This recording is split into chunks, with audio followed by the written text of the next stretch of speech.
So I was watching some videos, and one of them started out, and it was talking about Warren Buffett, and it was talking about Warren Buffett's #1 tip. It said if you could give anybody young starting out in any space, any journey in life, what's the #1 tip you would give them? Does anybody know what it was? What would anybody guess that knows who he is? You can't look it up on your phone, Rob. I know you're cheating. So invest would be what you would think. What would you think? So most people would think, like, you know, if you've ever watched any of his videos, he's not very like energetic and lively. He's a very, you know, so when you think of him, it's more like wise, long-term, you know, in the market, just, and you would think that he's really intelligent because he's making money moves that most people don't see. So anyway, but his #1 tip was to learn to influence and persuade others. So what would you think? What is sales? Influencing and persuading others. Okay, that is pretty much what sales is. Influencing and persuading others. So Warren Buffett used to listen to Dale Carnegie as a coach back in the day. And so even though you don't think of him as being a salesperson, he says #1 tip is to learn how to influence and persuade others. So learn how to sell. It's also what Mark Cuban said when he was on the Entre Leadership podcast with Dave Ramsey. So the #1 skill anyone should learn first is how to sell. Because everything else you do in life could be building upon the idea of being able to influence. Because at some point you're selling yourself, you're selling in anything you do, right? So anyway, so what I was going to break down in these top 2 sales tips is how to influence and persuade. How do you influence and persuade? So Jordan Belfort always says, he talks about straight line selling, if you've ever listened to any of that, but he always says that all sales are the same. All sales meetings are the same. And first thing you think is microeconomically or micro level, they're not, because each individual person's different, their needs are different. But at a macro level, they all are. They have you find somebody with a problem, you find out, you use the fact finding, portion, you solve the problem, and you have to get them to believe that your solution is the right solution and to buy. So even if, prospect A is a weirdo, prospect B is cool, and prospect C is somewhere in the middle, they still all have problem, solution, and close. So problem, and then this is the solution in here where you're fact finding, finding their solution, and close. That's the sales cycle, right? That's what he says, all the same. So you can try to make it more complicated than that, but that's really what it always is. So the 2 biggest tips they had were 1, be in control. Be in control. Man, y'all should watch some of his videos too, by the way. You'd think my handwriting is really neat. He's got like 4 of these on stage. He's like walking around. One of them will just be like. So, I mean, basically, sell. Okay? Anyway, maybe he'll do that live. That'd be cool. Be in control. So, and he breaks down being in control as 3 things. You got to be sharp.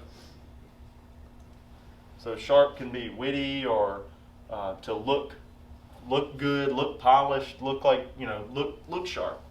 Look sharp, feel sharp. Learn your craft, hone your craft. Say it. You feel good. You feel good, you look good, you look good, you feel good, you will be good. That's all. That's what, something like that. All right. Enthusiasm. You look good, you feel good, you play good. There you go. Right. We ain't playing up in here. You play good, So, you play good. Sharp. You play good.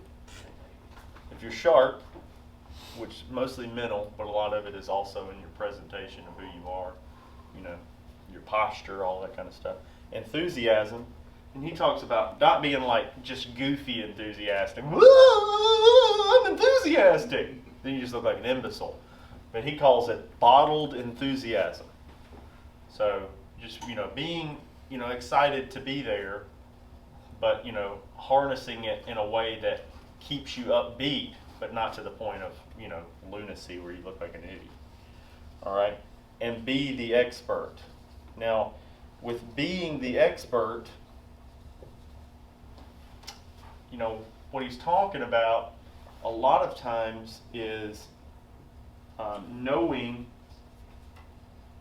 he gets into tact. So I want to like tell a story about it, because when I was in the Marine Corps, we had to go on Marine Corps boards where they were called meritorious boards, and it was a way to get promoted faster. And so you'd get nominated to go on a board, and you had to go in front of these higher ranking guys, all done up in your dress uniforms. You had to run PFTs and all these other things, but the big the worst part of it was going in front of all these guys who are assholes, and they're drilling you on questions, and there's always questions you don't know the answer to, always, because that's what they're trying to do, is break your tact. If you know the answers, it's easy to answer. What they try to do is get you to answer questions that you don't know the answer to, but they never want you to admit you don't know the answer. That's not what their purpose is. It's to learn how to answer tactfully and confidently. And so it's not to lie, but it is to answer in a way that still keeps you being the expert. Don't ever do that, I don't know, or, a lot of people say, well, I don't know yet, but I'm going to find out. In the sales cycle, I would avoid that. I think it's okay when somebody's your customer already and you're doing customer service and you say, I don't know the answer to that. It's a good question, but I'm going to find out. But in the sales cycle, you want to remain the expert. So you try to answer questions to the best of your ability. Most of these questions, you're not answering them to the president of CMS. So you can use,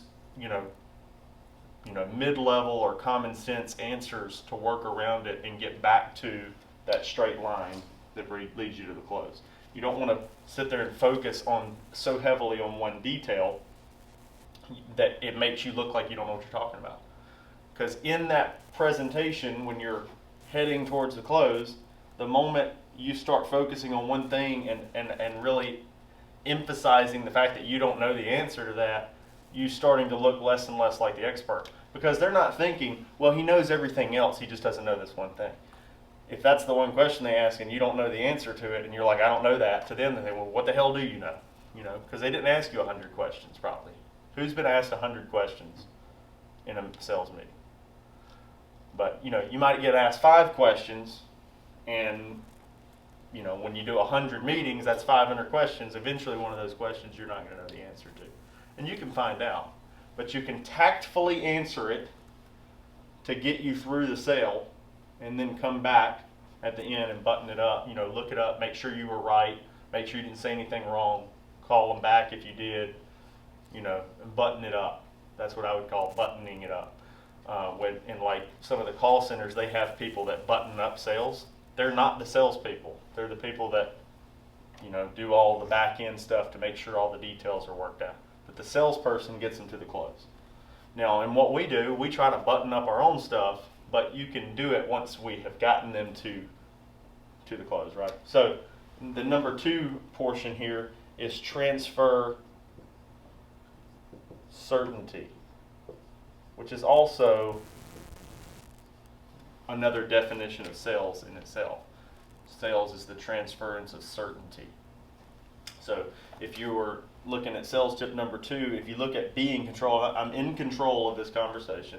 I'm using, hopefully knowledge that I have picked up, and, sharp wit, hopefully you're all witty, because that really helps. But if you're not witty, like if I'm not witty and I'm not quick, I'm probably gonna dress a lot better. If I'm witty, I can kind of rest on my wit.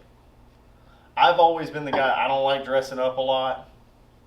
So when I'm in a sales meeting, there have been times where I could tell that people thought, oh, he's not really dressed up and he's young. But I get in there, I know my shit, and I'm enthusiastic, and I'm sharp, and I get them where I'm going, and 5 minutes in, they know who's in control, and they know I know what I'm talking about.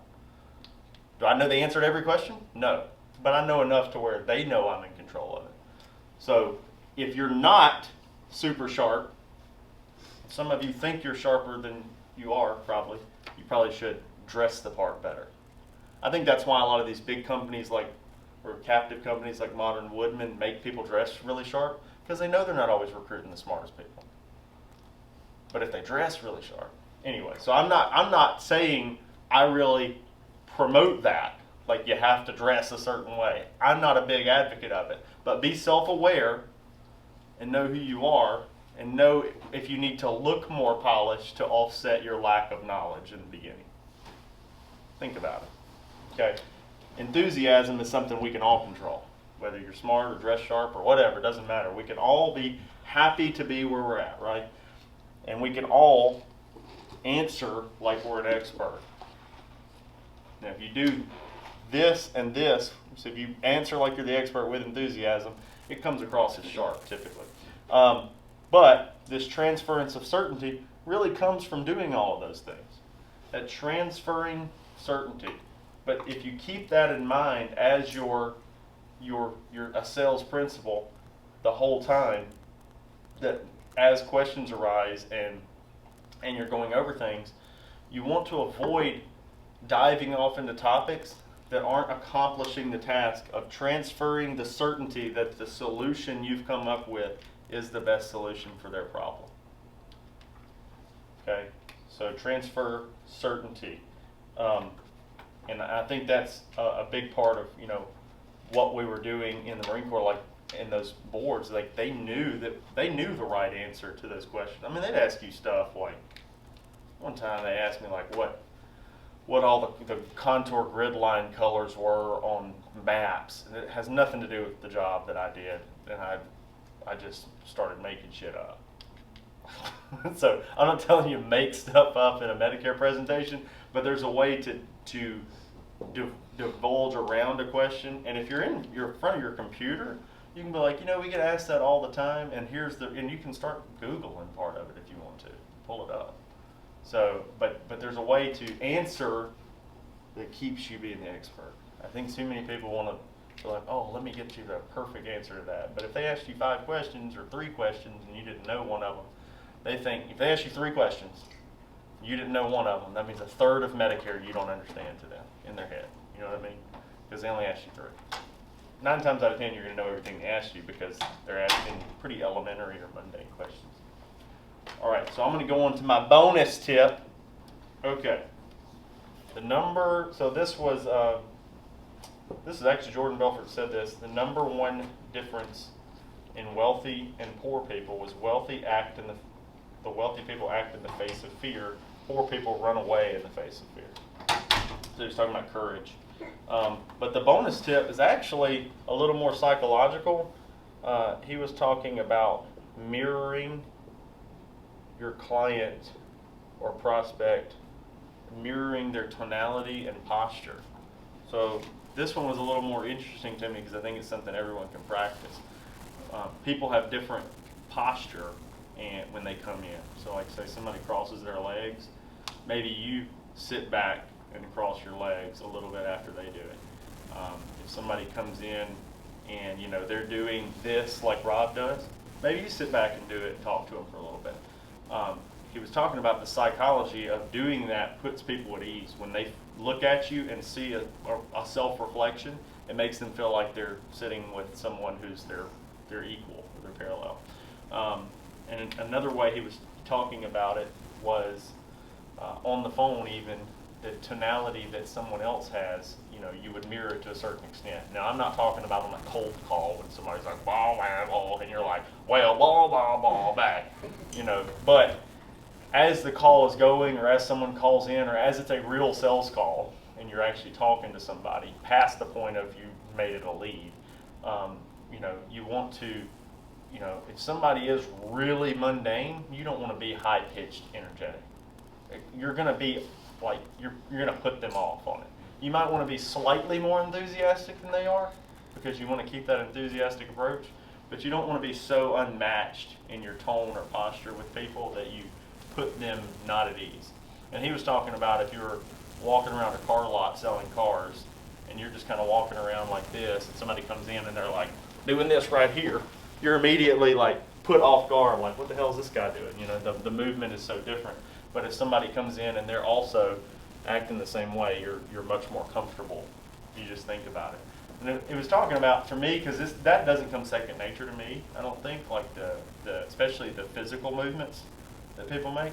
But he was saying don't discount doing that. So if you have trouble with sales already, you know, you can use some of those things to put your client or your prospect more at ease. Sit back, you know, if they're crossing their legs, you cross your legs. And don't do it in a weird way. Like they start to cross their legs, cross my legs too. Look at me go. But wait just a minute and then kind of mirror what they're doing. Well, that's like psychology. If you're talking to somebody and they're mirroring you, it says that they're paying more attention to what you're doing. They're invested in what you're saying. So it gets in their head, and they become more invested in you when you do it. So anyway, this is my 2 sales tips today with the bonus tip. It's more psychological. Mirror those clients. Be in control of the call. Don't let people ramble on about God knows what for too long before you start tying it back into that sales, back into the fact find.